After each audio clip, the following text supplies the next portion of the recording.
Barcelona has won its 32nd Copa del Rey in history, and this is an absolute record. Congratulations, culés! It was an incredible match with a happy ending, giving us our second trophy of the season. If Hansi Flick makes it to a final, he doesn't lose it. This rule is now known in the camp of our bitter rivals who are famous for their saying, Real Madrid doesn't play finals, Real Madrid wins them. Times are changing, and now Barcelona under Hansi Flick is ruling. 12-4 in aggregate across 3 matches. This experience will be remembered by Ancelotti and Real Madrid players. A third consecutive victory over Real speaks to Barca's dominance this season.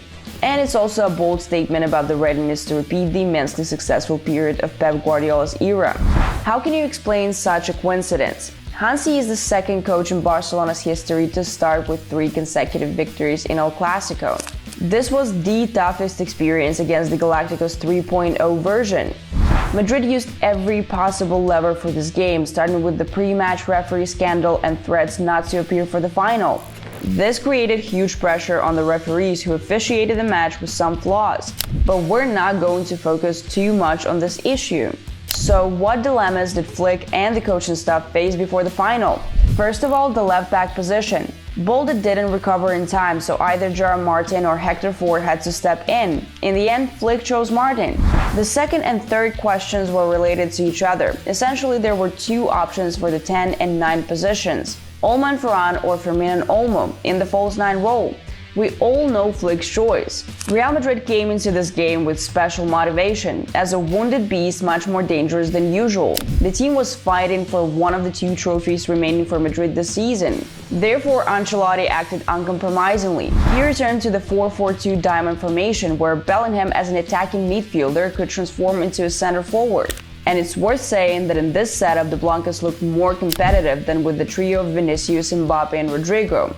However, the start of the match told us the opposite. No matter what Ancelotti devised, Barcelona was simply stronger. In the 13th minute, our newly blonde Lamine Yamal made a run down his wing, bypassing Fran Garcia a few times. But the wonderkid was eventually stopped. Still, this run showed great confidence from Yamal, who had hinted before the match about another top performance. 3 minutes later, Dani Olmo launched a counter-attack directed by Lamine Yamal and finished by Rafinha and Ferran Torres. This was the first moment that could potentially have resulted in a penalty, as Valverde's hand blocked the ball's movement. In the 19th minute, Lamine almost created a masterpiece with a shot that nearly went into the far post. A strike like a billiard shot. Very clever and very unpredictable. Courtois was already out of play. At this point, Barcelona was completely dominating the game. Total ball control, and it seemed like Barca was playing against a mid-table La Liga team, not Real Madrid. Ancelotti's team couldn't impose their counter-pressing or game plan. This successful period continued with a shot from Koundé, but Courtois was in the way. In the 28th minute, a big moment of brilliance occurred. Barcelona quickly turned a potentially dangerous attack on their goal into a goal-scoring opportunity. Pau Cubarsí showed the true art of defending by intercepting Bellingham's pass into the space for Vinicius. Then came the magic of Pedri and Lamine. The first passed a diagonal ball 40 meters. The second mesmerized Madrid's defense, drawing all attention to himself. Yamal waited for the right moment and passed to Pedri, who slotted a banger. It was truly a masterpiece goal, starting from Cubarsí's less spectacular but still impressive tackle. This was a world-class moment from Cubarsí, Lamine and Pedri. This was an important goal for Pedri in his battle for the Ballon d'Or. But from this epic moment, Barca began to face problems. Real gradually took the initiative and aggression into their own hands. In the 35th minute, Madrid even scored, but our offside trap worked perfectly. Barcelona responded with a shot from Ferran hitting the post after a corner kick. Here we should also note the potential fall by Ceballos on Cubarsí, who was trying to reach the ball. The first half ended with another successful offside trap, preventing Real from earning a penalty. The first 45 minutes was dominated by Barcelona. We were confidently heading towards the trophy. But the second half was completely under the opponent's control. From the first minutes, Ancelotti threw Mbappe into the mix, and Kylian destabilized Barcelona with his constant search for depth and sharpness. In the 49th minute, Bellingham set up Vinicius for a shot, and we all saw a double save from Szczesny.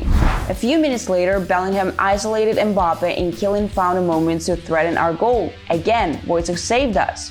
Real pressed harder, applying a more intense counter-press than in the first half, and Barcelona started to crack. A goal in our net seemed imminent, and no one could do anything about it. In the 68th minute, Pedri made a mistake in midfield. Mbappe attacked the space behind the defenders, and only De Jong's brave action stopped Kylian. It seemed we had cleared the danger, but Mbappe converted a free kick. 7 minutes later, we conceded again. Tchouaméni won the battle with Martin and blasted the ball into Szczesny's net from close range.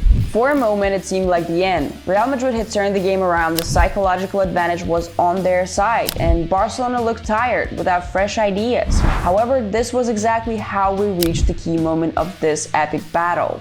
When it seemed like Barcelona was broken, they found extra strength to return to the game. Hansi Flick managed to harness the superpower that until the 2024-2025 season belonged to Real Madrid.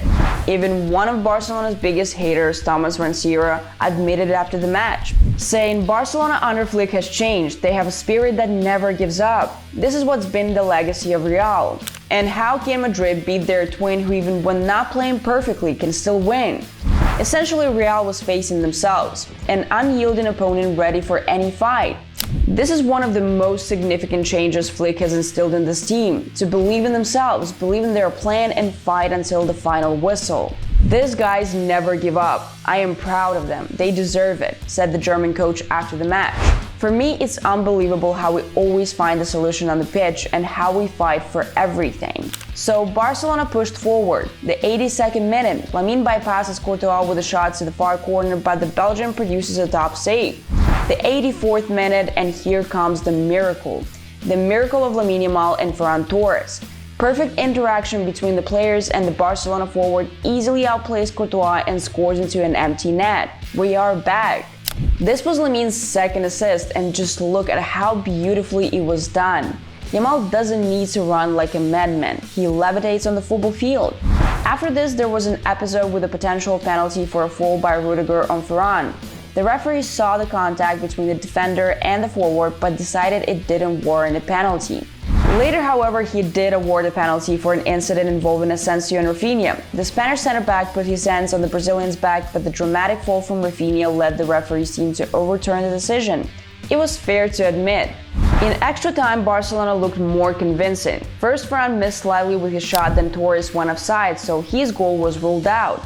But the decisive moment came in the 116th minute when Modric's pass to Brahim was intercepted by Koundé, who smashed the ball into the net.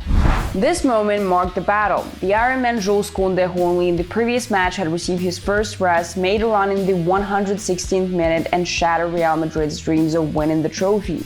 Even in the Real Madrid camp, they were shocked by Koundé's speed and power in this episode, as he simply destroyed Brahim Diaz. This was the key moment that no one noticed. How to explain that the first to the ball was a player who wasn't even in the frame? This was a match about character and emotions. Tactics took a backseat because this was the final, a battle of wills, and very symbolically, the winning goal came from the indomitable Jules Koundé. Barcelona didn't just surpass Real Madrid this season, they became Real Madrid in a way. They became the team that was expected to see at the Santiago Bernabeu in the 2024-2025 season. Even if we concede one goal, it's not a problem. Even if we concede two, it's still not a problem. This year, Real Madrid simply can't beat us. We've proven that, said the happy Lamine Yamal after the match. Today we celebrate. Ter Stegen and Araujo lifted our latest historic trophy. The Hansi Flick era at the club promises to be successful. Flick didn't revive the team, Flick revived the identity. Barca is proud again. Barca has memories again. Barcelona is once again fighting for its history and knows its true strength. Ahead La Liga and the Champions League, we are going for a historic season. Install our app for your favorite club, all news, stats and salary data here, link in the pinned comment and video description. CULES, like the post if you're happy, share your emotions in the comments after the final, and stay with us. Take care!